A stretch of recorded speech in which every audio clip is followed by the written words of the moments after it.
when you don't have a choice, you do things that are really uncomfortable and you're reluctant to do it. What's up, everybody? It's Kevin Daisey here with another episode of the Managing Partners Podcast. Looking forward to sharing today about how to build a firm from scratch. So there's solos out there, there's lawyers wanting to go on their own or trying to find their way, hang their shingle.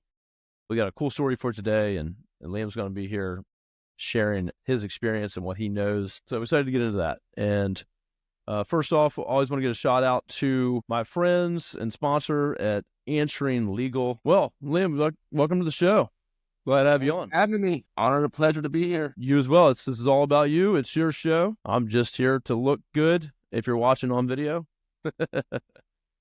If you're listening in your car, I'm just, here to sound really good. So, well, introduce yourself. You're coming out of California, right outside of Los Angeles. Personal injury, but tell us your story. How'd you get in the seat you're in today? Well, the firm opened 10 years ago, and I really didn't have much experience in the legal field. I mean, I passed the bar 2012, and then I did kind of just whatever jobs I can get, a lot of temp jobs, just contract jobs, just odd things, whatever I could get my hands on. It was a kind of a tough time back then, getting a job as an attorney out here. And 2014, I was newly married, had a kid on the way, unemployed, just collecting some unemployment checks, trying to get by. And I got a real kick in the pants when, I had a kid on the way. So I was like, let me open up a practice. I just create a job for myself, market myself to the area. I'm from West Covina, California. I was born and raised out here. I was still living out here, living with my parents at the time. And, I had some connections out here. So I said, let me open an office out here and just reach out to everybody I know. Started out practicing workers' comp, estate planning, and personal injury, just by myself. Just found some small space and just let everyone know I was open for business. And then just helped out as many people as I could from the start, and started out with, just myself and a Google page and a Yelp page, and just letting everybody know to leave a review when they, had their service, or just if I spoke to them on the phone. And that was really, I think the key was just getting the reviews out there, helping people out.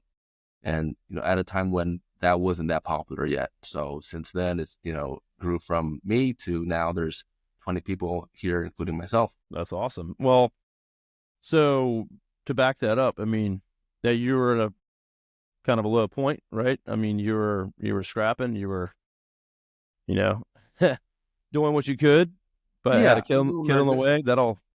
A kid on the way will shake things up real quick. Yeah. A little nervous, a little anxious about everything. How am I gonna, support a family, provide for, my family?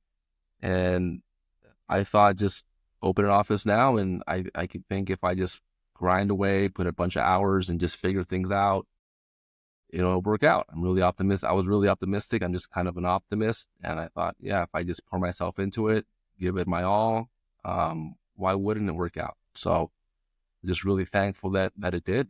Really just blessed that everything panned out okay. Well, you got the drive, the desire, that's a lot of it right there, right? You're gonna figure things out, and obviously you got either some good advice or you just did a lot of the right things in the beginning. Working hard, doing good work, asking for reviews, even if you give advice, trying to build up that, reputation is very smart. And I think obviously that panned out, because that's still a big, would be a big recommendation for anyone starting today. So nothing's really changed in that regard. So kudos on that. Thanks. And another thing that I did at the time was, I didn't have any experience with website building, but, a website was huge. I didn't have money.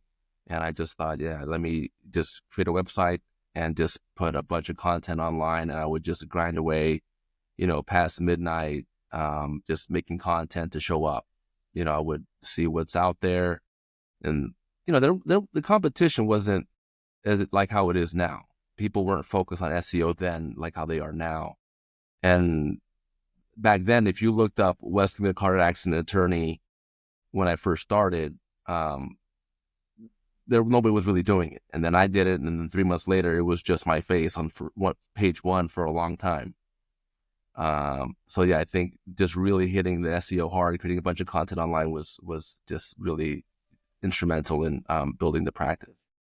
Yeah, well, back then it was the wild, wild west, SEO and content and some of the things that you could do that I used to do for my clients to get them ranked quickly. And, a lot of the principles, a lot of things of that still, apply. But, doing it early, just like anything, the longevity, the consistency across reviews, all that stuff is still, pretty relevant, pretty important. So, I guess the moral of the whole story here today on this episode is that you've really had to like just figure stuff out. Like you've just done it. Like I'm going to do this. I'm going to figure this out. And it's worked out pretty well for you. So, excited to kind of jump into, some of the inner workings there, like what you've done once you kind of got your feet on the ground and someone that's listening now that's like, hey, should I start my own firm? Breaking down maybe a little bit for like, what are some of the things that you did in place once you got some success, you got some work, what did that look like as far as when you hire your first assistant or person, paralegal, like those kinds of things, what did that look like for you? Yeah, it was really difficult to just figure things out, just even hiring someone, the first person, because you have to figure out payroll. You're like, how do I even do payroll?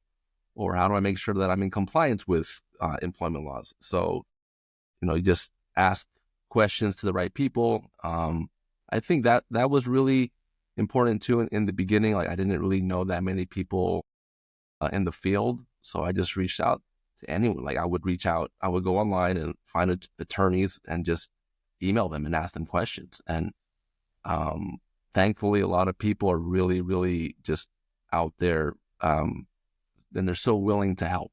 Like just strangers, like they can read my email and say, hey, this guy needs help. I was there before. Let me help out.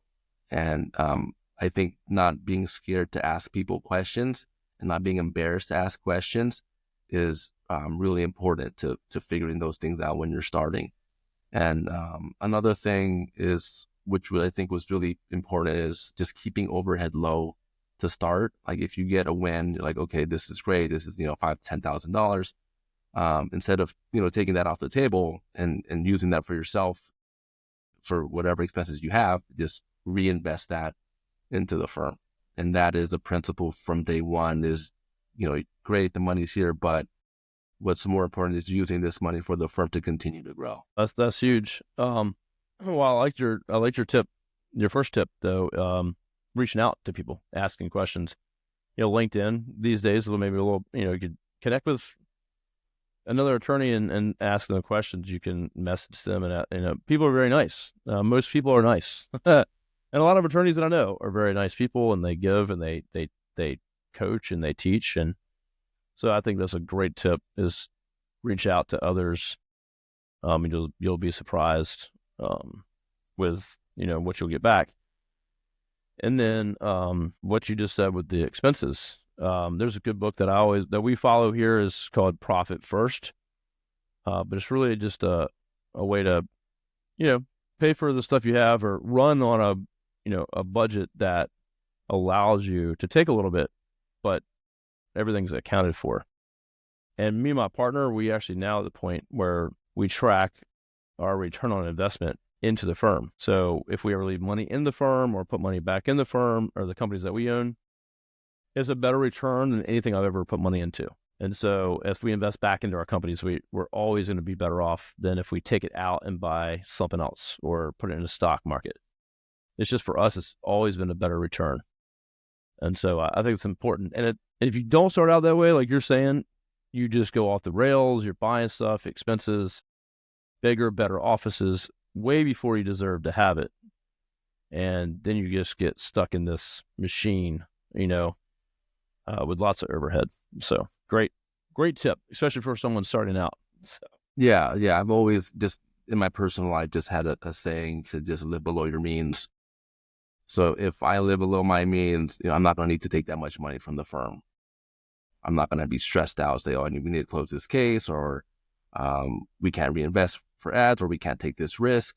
Like, you can take more risk in your practice if you have, like, in your personal life, less expenses. So just being able to do that and reinvest has been really important. Yeah, I mean, you could easily be a burden to your firm and then a threat to your clients that you took on, and a threat to your employees and staff if you have neglected, those expenses, or you require too much money, right?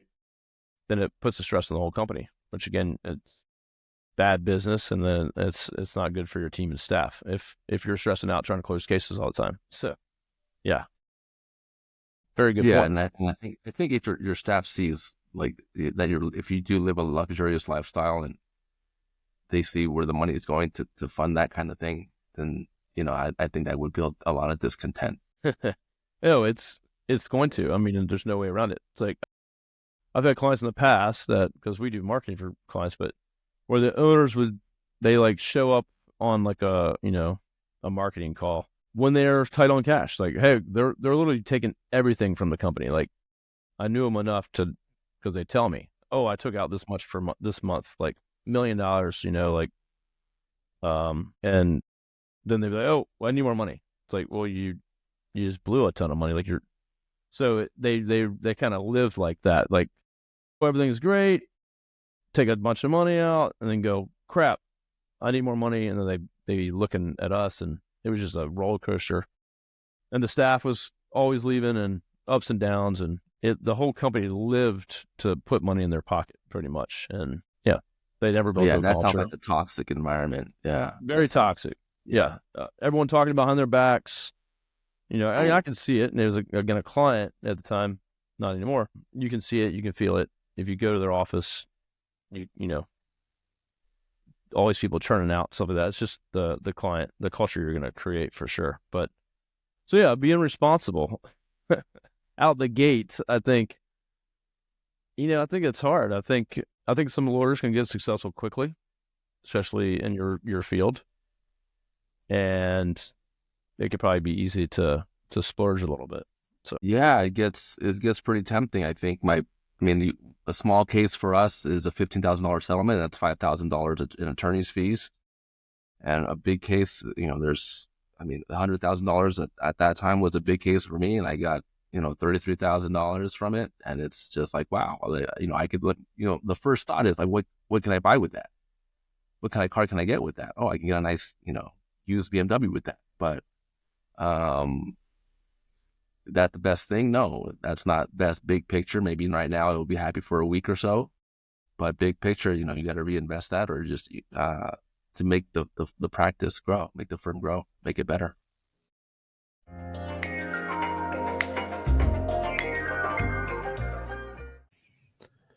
today's episode is brought to you by Answering Legal.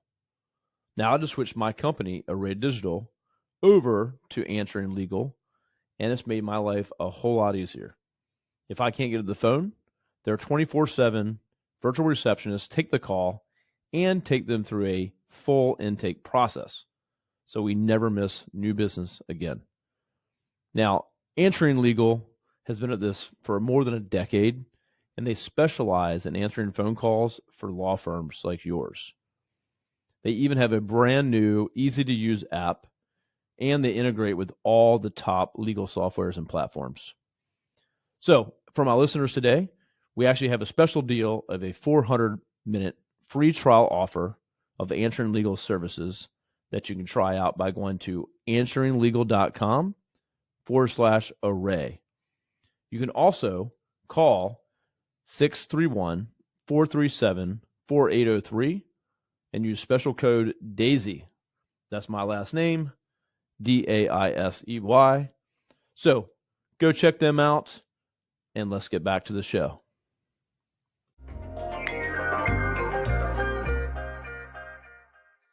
Well, I love that. I mean, I think, it's, the kind of the track you came on. Like, you parsed the bar, you're out on your own, you decided, hey, I'm just going to go do this thing. versus lawyers that maybe they spent 10 years, 15 years, and they're kind of like slowly like, oh, let me go start my own thing. There's obviously different paths there that I see when I interview people on the show. And so you really, it was kind of like you're all in, there was nothing, it couldn't fail, I guess. So, which Yeah, I think is a good, definitely not fail. Yeah, I had to do you didn't everything have a possible. choice. Yeah. Yeah, when you don't have a choice, you do things that are really uncomfortable and you're reluctant to do it.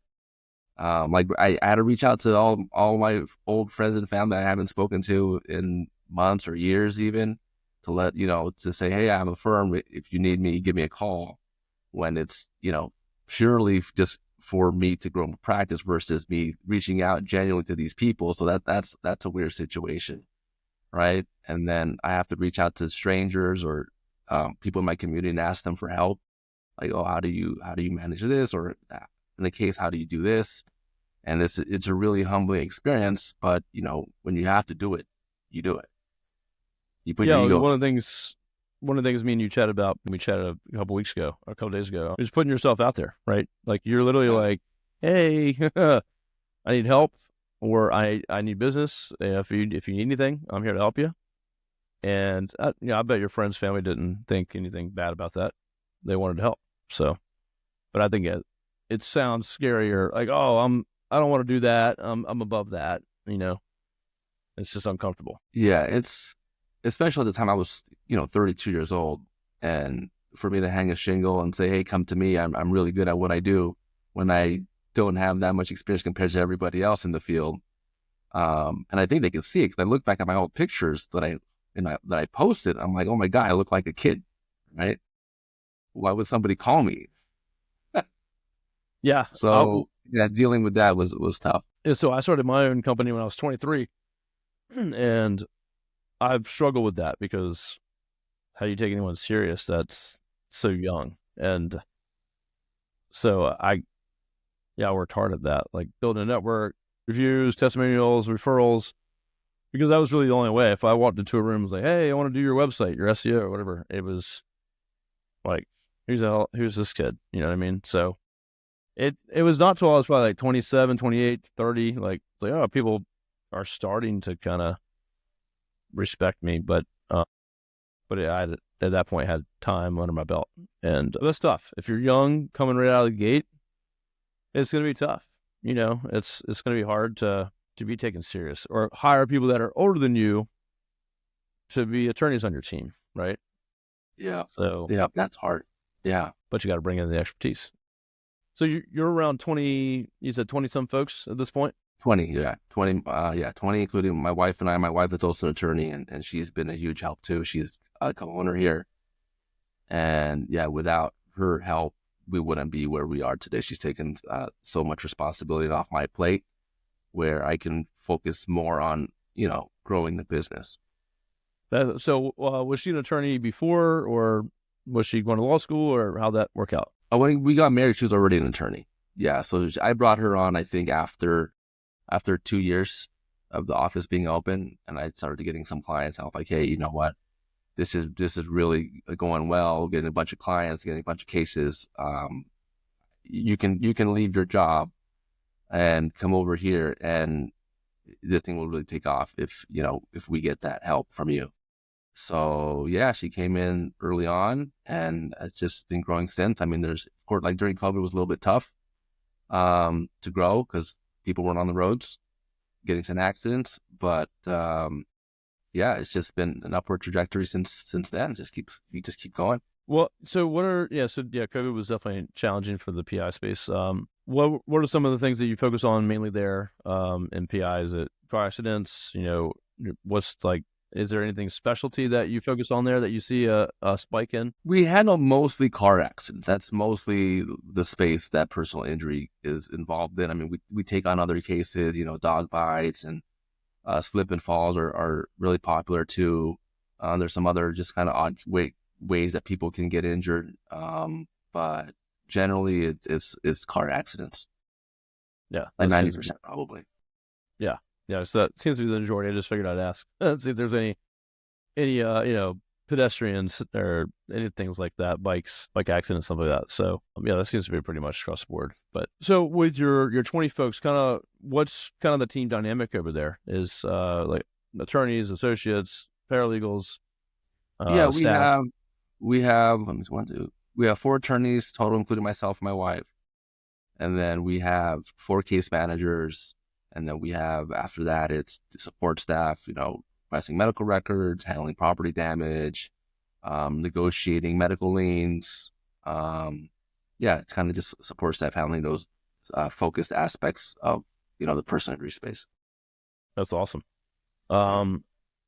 What, so you were doing, content and SEO and all that kind of stuff. What marketing, I guess, channel right now is working best for you guys? Definitely, just from the beginning, it's always been SEO.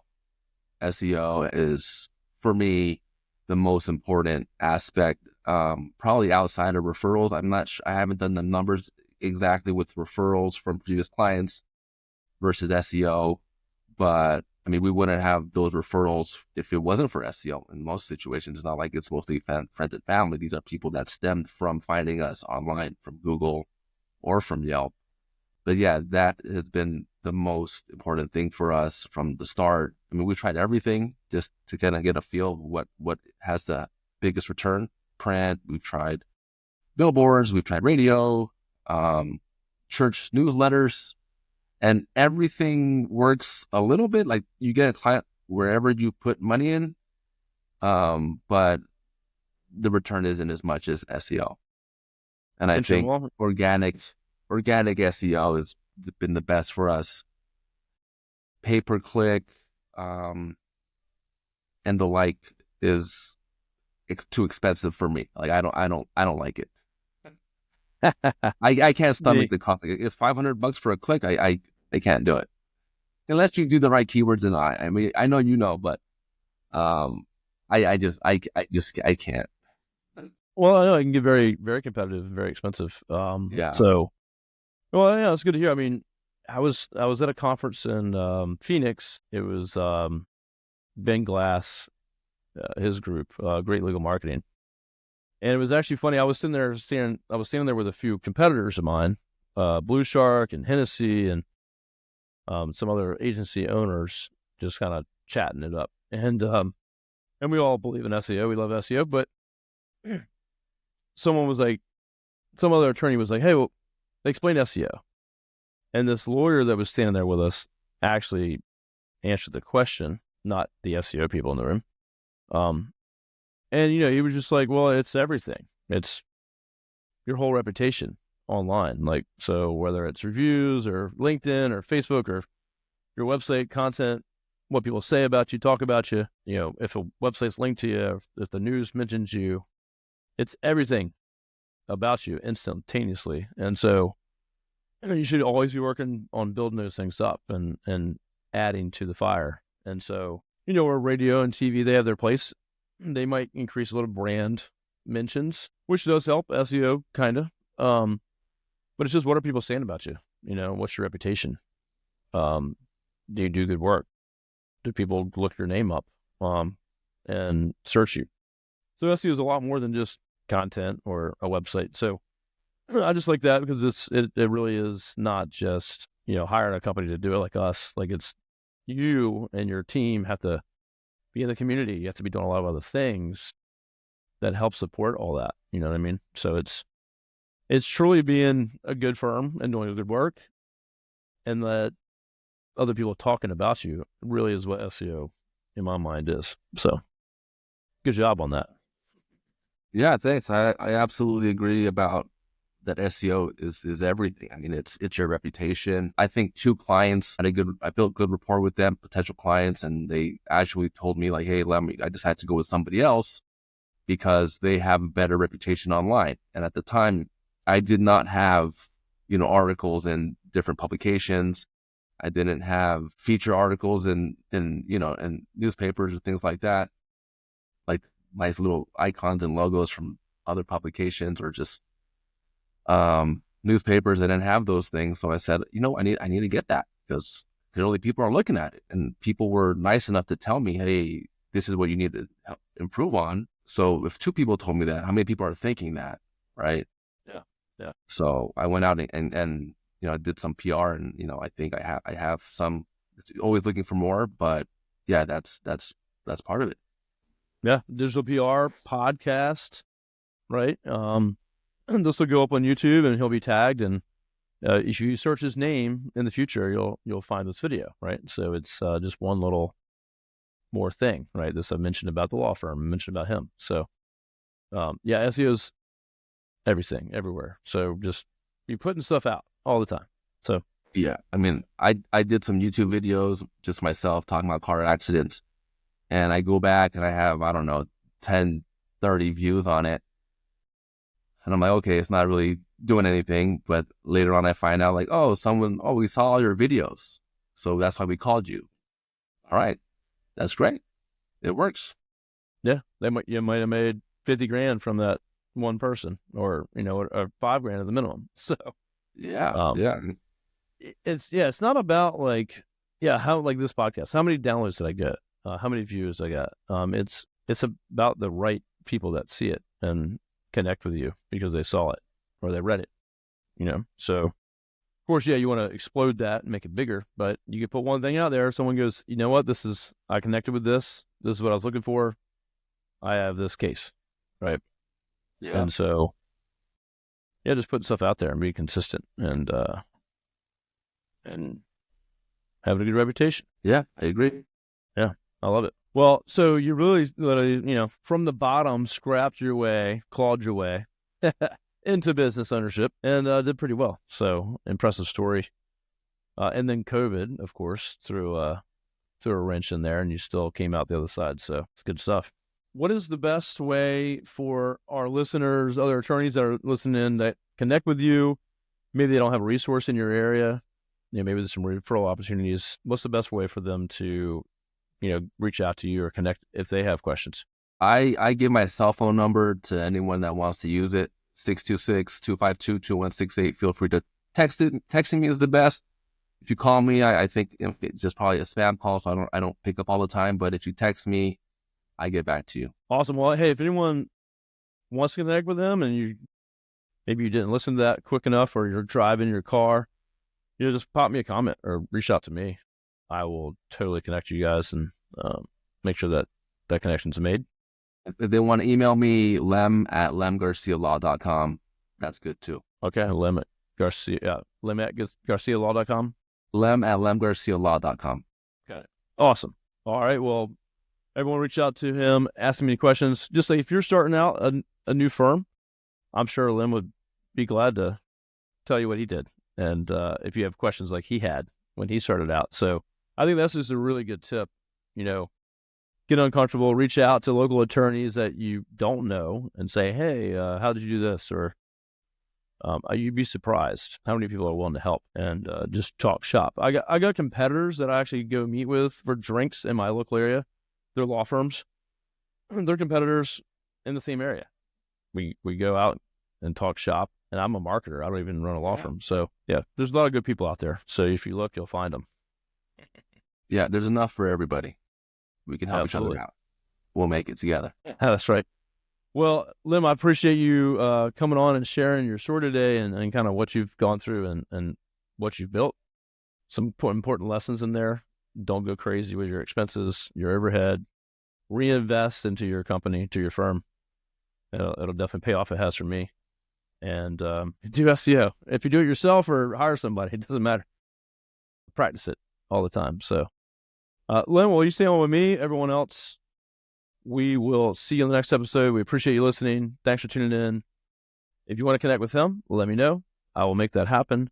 And then also, if you think you could be a guest or recommend someone else that you'd like to see on the show, hit me up. Happy to have you on, and we'll talk some shop. So, everyone, Lem, we'll see you soon. All right.